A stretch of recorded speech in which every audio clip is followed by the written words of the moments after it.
আসসালামু আলাইকুম প্রিয় দর্শক। এই বুক ফাটা গরমে আমাদের বাচ্চারা কিন্তু প্রায় আইসক্রিম খাওয়ার বায়না করে।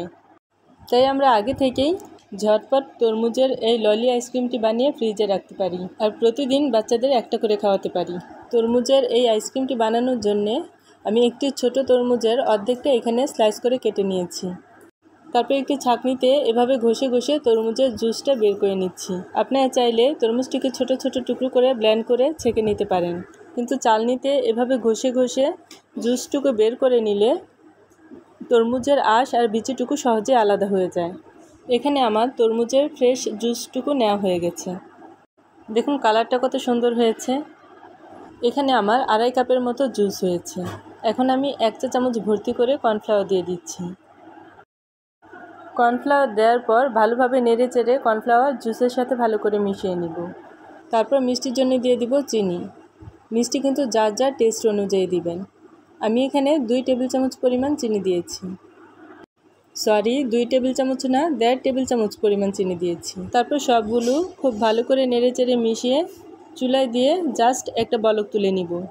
আমরা কিন্তু এটা খুব বেশিক্ষণ জাল করব না। কেউ চাইলে এখানে 1 চা চামচ ফুড কালার ব্যবহার করতে পারেন, কিন্তু আমি এখানে দেইনি, কারণ তরমুজের ন্যাচারাল কালার এখানে রাখবো। যখন ভালো করে একটা বলক চলে আসবে তখন চুলা থেকে নামিয়ে আমরা এই জুসটুকুকে ভালো করে নেড়েচেড়ে ঠান্ডা করে নিব। যে মোল্ডে আমরা আইসক্রিমটা জমাবো ওইরকম একটা মোল্ড নিয়ে নিচ্ছি। আপনি আপনাদের পছন্দ অনুযায়ী যে কোনো মোল্ডেই আইসক্রিমটা জমাতে পারেন। জুসটা ঠান্ডা হওয়ার পর আমরা আইসক্রিমের মোল্ডে ঢেলে নিচ্ছি।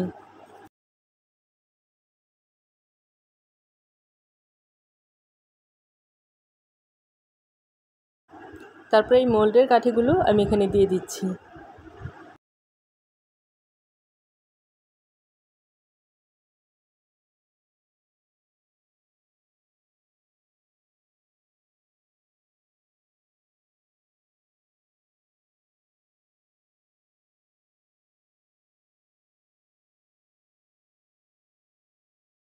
এবার অন্য একটি প্লাস্টিকের মোল্ডে আমি আপনাদের বানিয়ে দেখাচ্ছি।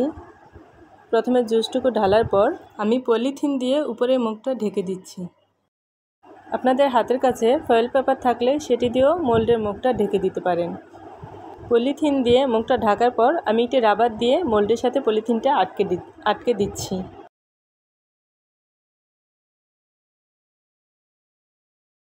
তারপর ছুরি দিয়ে পলিথিনের মাঝখানে একটু কেটে দিব। তারপর একটি আইসক্রিমের কাঠি আমি এখানে দিয়ে দিব। তারপর এগুলোকে আমি 7 থেকে 8 ঘন্টার জন্য ডিপ ফ্রিজে রেখে দিব। 8 ঘন্টা পর আমরা আইসক্রিমগুলো বের করে নিলাম। এই মোল্ডটাকে আমি প্রথমে একটু নর্মাল পানি দিয়ে ধুয়ে নিব, এতে করে আইসক্রিমগুলো খুব সহজেই উঠে আসবে। এবার আমরা সবগুলো আইসক্রিম বের করে নিচ্ছি।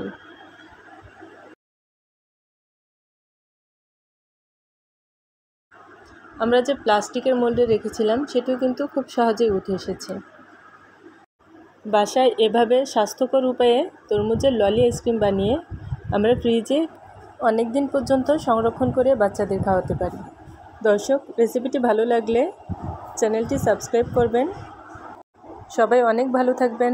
আল্লাহ হাফেজ।